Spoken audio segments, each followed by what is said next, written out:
I've been bowling hard since like the 5th grade. Watching AI getting 40 with the French braids. Love Indiana, I'ma miss some good days. Charlotte Hornet, MJ, that's a new wave. Shorty like the way that I ball out. I've been getting money till I fall out. Scoop a maid, then I tell her. Bonjour à tous et bienvenue sur 5x5, votre podcast 100% basket, 100% analyse PMU. Je suis votre hôte Sativa et je suis rejoint ce soir par mes deux camarades que sont Réa et Doc. Bonsoir les gars.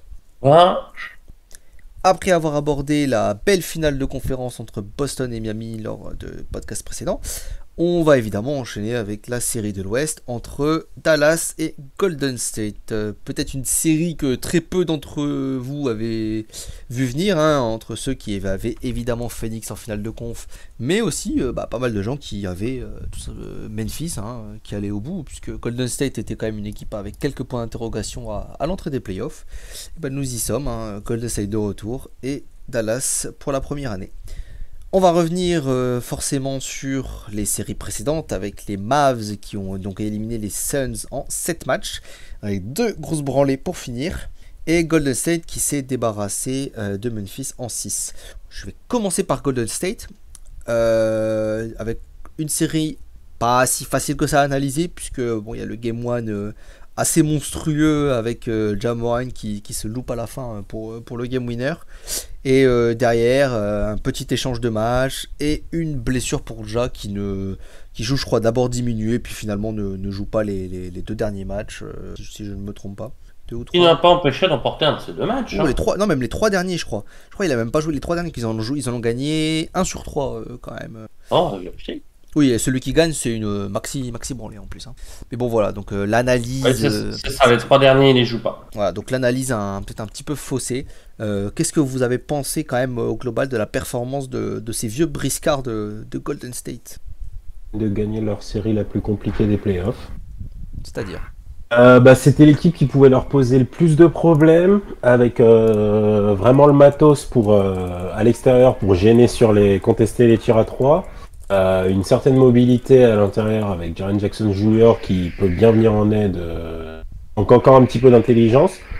Tu le compares à Draymond Green, il y a même de la taille en plus, des choses comme ça. Très intéressant là-dessus. Et puis même de l'énergie à l'intérieur avec du Brandon Clark. Adams qui a bien sûr été relégué sur le banc, mais qui peut toujours être utile. Donc vraiment, t'avais un certain nombre de choses qui étaient utiles faire mal aux Warriors. Pour moi, la série elle aurait pu tourner dans les 2 sens s'il n'y avait pas eu de blessés. Parce que les équipes, un petit peu comme tu disais, c'est l'équipe qui pouvait potentiellement gêner le plus Golden State. Mais Golden State était aussi une équipe pas mal équipée pour gêner Memphis. Donc... Après, on a vu du beau basket, on a vu des beaux gestes de MMA aussi, une petite pensée à Draymond Green. Et j'ai plus son nom. Dylan Brooks. Voilà, merci, à Dylan Brooks. Mais voilà, le score est presque plus flatteur que ce qu'on a vu réellement sur le terrain en termes de jeu, comme tu disais, le premier match, il peut tomber dans l'escarcelle de Memphis, que ça fait pas d'histoire. Après, j'espère par contre que la blessure de Ja est pas grave. Parce que je suis toujours assez circonspect avec les blessures au genou. Tu vois. C'est peut-être parce que m'en suis fait une moi-même par le passé, mais j'ai toujours peur qu'un ligament soit touché ou... Écoute, dernière nouvelle, ça me semblait pas si grave. Après, moi, pour revenir... Ça semblait pas si grave, mais dès le départ, ils ont dit il rejouera plus des playoffs. Ouais, mais il n'y a pas eu de communication depuis sur la gravité, donc je pense que ça doit pas être dramatique. Je sais pas. Après, ils ont peut-être pas voulu risquer non plus déjà, même pour une grosse hyper extension de déjà péter leur franchise player. Alors peut-être que réalistiquement, ils se disaient qu'ils allaient peut-être pas aller jusqu'au bout. Je sais pas, Oui, ce serait tout à leur honneur. Je suis le premier à réclamer de prendre soin des joueurs plutôt que de viser un truc hypothétique. C'est bon, ok, ça a niqué mon bracket, mais c'est pas grave, ils seront champions plus tard. Moi j'y crois, j'ai envie qu'il soit champion dans le futur, de toute manière. Bah, ça j'avais bien compris. Pour moi, c'est la meilleure année pour ça, par contre. Hein.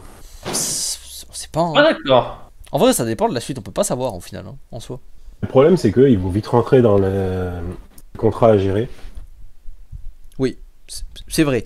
Mais si C'est tu... pour ça que je pense que c'était leur meilleur... surtout avec l'adversité. Quelle adversité aussi. Voilà, j'en parlais avant le podcast, justement, où à l'Est, t'as deux équipes qui sont là, pas par Et qu'il n'y ait hasard, pas de vrai mais favori qui se dégage. là, t'as pas un Golden State 2016, des trucs comme ça, quoi. Ça peut arriver à tout moment. Ouais, ça peut C'est arriver. peut-être eux, hein. Ça- C'est peut-être eux, c'est- le futur. C'est peut-être trop. Moi, je me dis que si tu prends la conférence Ouest, Phoenix va arriver avec quelques points d'interrogation. Dallas, bon, Utah, Denver, Minnesota. Il y a pas un. Il y a quoi? Il y a Golden State. C'est ça le gros contender de l'Ouest encore l'année prochaine. Après- Ça va, de toute façon, après, il y a toute une off-season qui arrive. Hein, mais je pense Clippers, par contre. Après, Ouais, tu vois, autant je Clippers. suis d'accord que ils vont vite rentrer dans le mur des contrats, entre guillemets, mais ils sont très jeunes. Ils ont encore une énorme progression interne possible. Oui, et puis en plus, ils jouent. Là, c'est pas une équipe peut-être pas de vêtements, mais de mecs qui ont tous entre 28 et 29 ans qui sont en leur prime. Pour moi, ça reste, ça reste un petit peu vert. Après, ils ont quand même démontré que voilà, sans un franchise player, ils savaient gagner beaucoup de matchs. Donc ça démontre quand même que c'est pas un mec qui porte tout le monde. Il y a une certaine qualité d'effectif. Ça, c'est Oh. sûr. Ouais, mais qui va Et rester? puis, C'est genre Tyus Jones. Et puis là, l'an prochain pour moi. Quelqu'un Ouais, qui va mettre 20 millions. T'as bien un X qui va venir, aller 25-15, tu prends. ça on verra. Mais Ouais, mais peut-être qu'ils arriveront à la remplacer pour pas trop cher. J'aime bien Tyus Jones, mais c'est pas Stephen Curry non plus. après, pour recentrer sur Golden State, je suis un peu partagé parce que personnellement, Memphis, c'était pas très haut dans mon truc. Je peux pas parler parce que Memphis c'était pas très haut dans mes espérances perso. Déjà, je voyais une première série compliquée contre Minnesota et ça a été le cas. Donc, j'y vois juste une victoire logique en fait à mes yeux et j'ai pas vu une grande série de la part de certains, même si bon, on peut quand même dire qu'il y a au moins il y a une certaine homogénéité. Il y a quand même Curry, Thompson, Wiggins, Poole, tout le monde a eu un peu ses matchs à droite à gauche, mais ça fait pas beaucoup de joueurs en fait dans la rotation. Surtout avec Gary Payton, je crois qu'on le reverra plus. Mais Oui, lui, c'est quasi sûr qu'on le revoit pas des playoffs. on le reverra plus. Iguodala, il me semble pas qu'il soit très bien. Je crois qu'il y a Otto Porter qui revient. Mais la rotation, elle a un peu faibli. Et la force de Golden State dans saison régulière, c'était quand même d'avoir 10 joueurs quasiment qui jouaient très bien. On est en playoff, ça se raccourcit. Est-ce que ça va suffire de jouer avec 7-8 joueurs comme ça, sachant qu'ils n'ont pas tous été bons en même temps? Bah, je sais pas. Et pour les autres. C'est l'avantage aussi quand t'as un coup de profondeur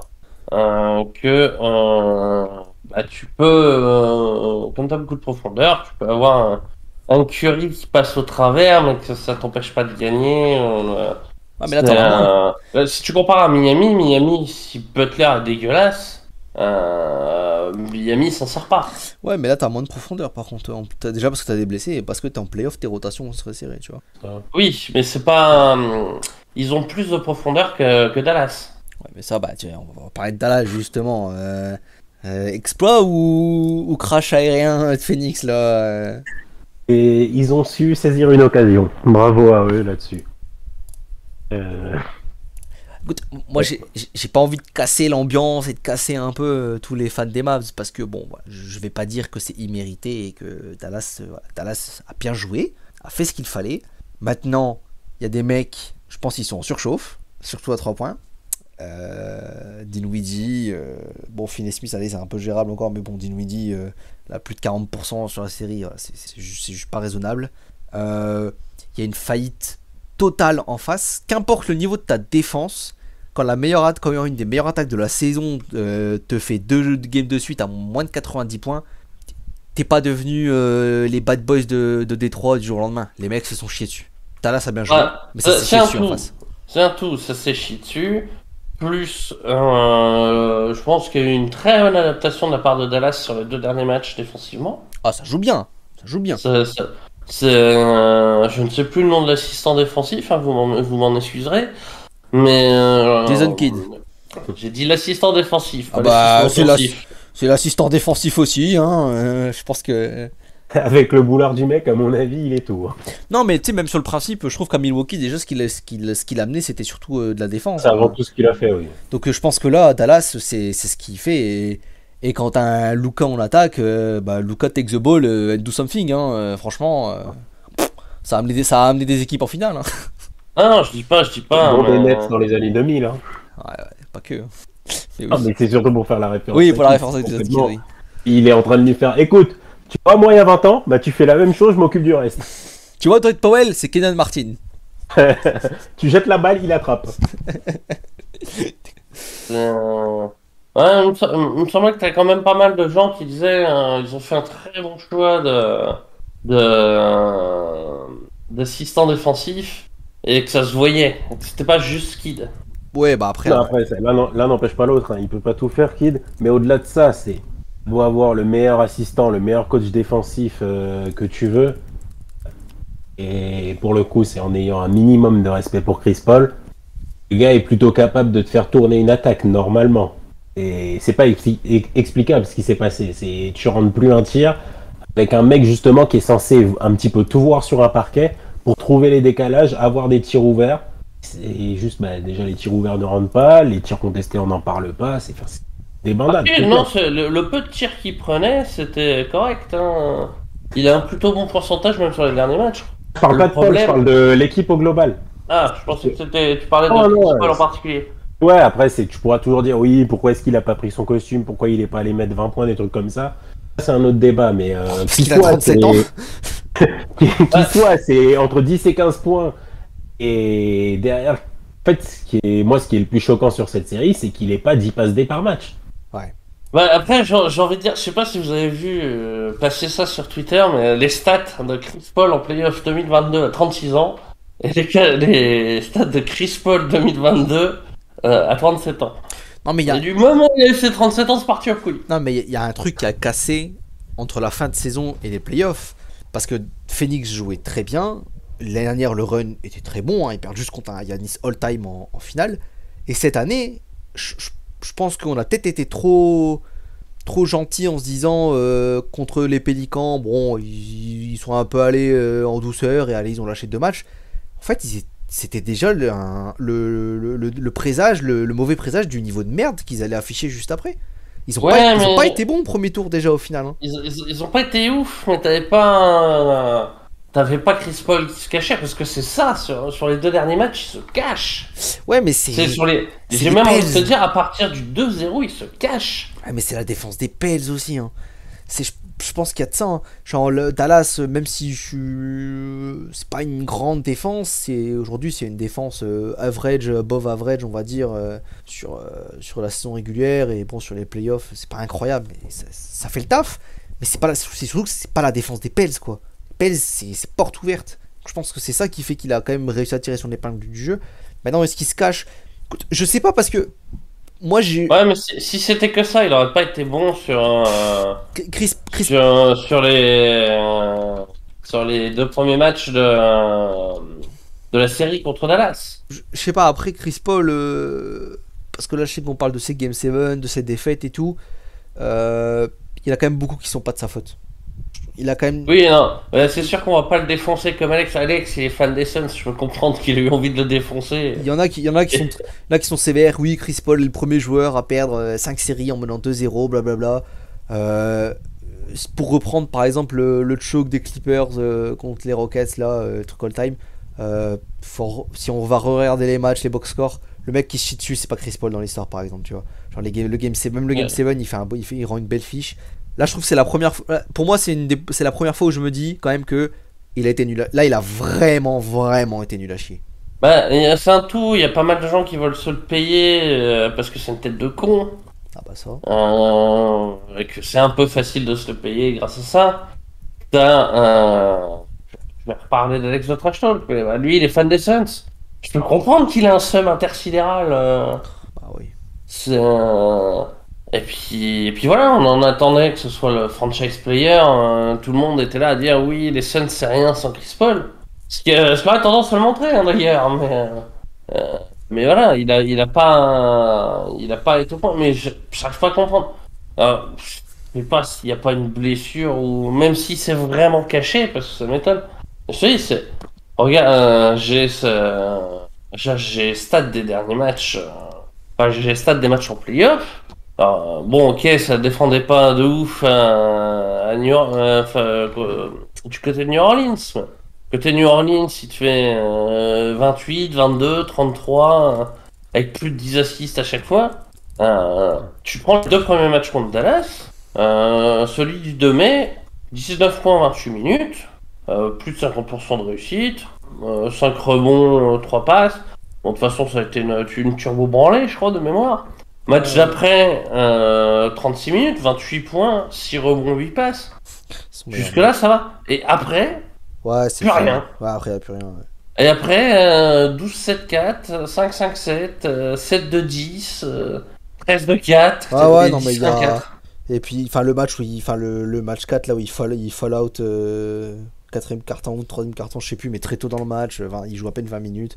Ouais, non, mais c'est une disaster class. Hein. Mais on en reparlera, hein, de toute façon, de Phoenix, je pense, parce qu'il y a du gros dossier en plus cet été. Hein, Il y a Ayton, il y a... il y aura beaucoup de questions à se poser. Pour parler quand même un peu de cette série, parce que, bon, allez, C'est vrai que c'est les Mavs qui sont passés quand même. voilà, c'est quand même les Mavs qui sont passés. On va quand même parler un peu des clés de la série. Est-ce que, en vrai, est-ce que réalistiquement, déjà, vous donnez une chance à Dallas? S'ils rendent tous leurs tirs, ils ont une chance. Ouais, c'est l'équipe qui marque le plus qui gagne, c'est vrai. C'est comme pour Leclerc, ça radio F1 à une époque. Si tu restes P1, tu vas gagner. À part ça, semble compliqué. Disons qu'ils sont pas favoris. Des 4 finalistes de conférence, c'est clairement ceux qui ont l'effectif le plus faible. Notamment en défense, où elle est au mieux average. Non, elle est bonne la défense. C'est pour ça que tout le monde dit putain, il leur faudrait Rudy et que moi j'aimerais beaucoup. Après, je sais pas comment ils arriveront à le faire ce trade-là, mais j'avoue que ça me déplairait pas. Maintenant, Dallas, parce qu'on peut pas leur retirer. On aurait pu dire on a pris 2 matchs, de toute façon on va se faire soulever. Parce que voilà, chaque match qu'ils jouaient à Phoenix, ils se faisaient soulever, donc ils ont dit on va se faire soulever, c'est pas mal, on est déjà allé en demi, ce qu'on n'avait pas fait depuis très longtemps. C'est depuis 2011, je crois. Ils ont pas gagné une série depuis 2011. Voilà. Il y a beaucoup de choses qu'ils ont fait cette saison que vous n'avez pas fait depuis 2011. Ouais, c'est fou ça. C'est un titre. Mais alors, je dis clairement pas que il y aura le même résultat qu'en 2011. Mais, là où il y a un petit côté 2011, c'est ils y mettent un cœur de fou. Ouais. Parce que c'est pareil. Luka est sur une jambe contre Utah. Hein. Au moins les premiers au matchs. moins jusqu'au match 4. Hein. Ouais. Je pense que ça matche pas bien quand même pour eux, hein, Golden State. Ça, moi, c'est la disons que Golden State joue un peu pareil qu'eux, mais encore mieux. Bah, c'est ça en fait. C'est juste sur le principe que. Au moins contre Phoenix par exemple, tu peux mener. Tu pouvais mener DeAndre Ayton, le faire tourner en bourrique, un peu de la même façon que Utah, hein, avec un pivot que tu mets un peu partout, que tu prends dans les switches et tout. Autant là, Golden State, ils ont pas de problème à jouer sans Kevin Looney, hein, donc ça fait un peu le même système mais en mieux. Hein. Exactement ça. Mais même d'ailleurs, je suis pas sûr, sur l'aspect Gobert, je suis pas sûr qu'il serait meilleur comme ça. Là, c'est en gros Maxi Kleber. Il est bon Kleber. On va dire... Oui, non, mais leur meilleur 5, c'est Maxi Kleber, le poste 5, justement. Ouais. Il a beaucoup de défauts, il n'y a pas de souci là-dessus, mais offensivement, il permet des choses que, avec beaucoup de pivots traditionnels, tu pourrais pas te permettre. Et puis mais ce que tu perds un petit peu en offense, je t'en gagnerais 10 fois plus en 10. Pas convaincu du tout. Et Luka est tellement fort que ça se trouve, il arrivera à faire mettre 20 points à Rudy. Ça, c'est encore autre chose, mais il faudrait complètement changer ton attaque. C'est l'attaque pour moi des Mavs actuels. Avec Luka, je suis désolé, c'est pas un gars élite à 3 points. Si c'était quoi, personnellement, j'aimerais bien qu'il en prenne moins. À côté de ça, t'as Brunson qui est quand même vachement utile dans cette équipe. Un gars élite à 3 points. Du coup, à côté de ça, t'as vraiment besoin de mecs. C'est place derrière la ligne. Si la balle arrive à eux, ça doit rentrer. Du coup, ça après, de toute façon, ce serait pour l'an prochain. Sinon, sur cette série, qu'on va revoir du prime Draymond Green. Hein. Il a l'équipe en face de lui pour se régaler. Il va diriger un petit peu tout le monde en étant un petit peu loin des actions. Si jamais il y en a un, Lucas justement qui va rentrer à l'intérieur pour chercher des fautes, il va pas comprendre ce qui se passe, il va se prendre un passage en force dans la gueule, des trucs comme ça. Va être, à mon sens, ça va être compliqué quand même pour les Mavs. Je reste quand même sur ce que j'ai dit, que Golden State me paraît plus fort que Dallas. Mais faut pas oublier que par contre,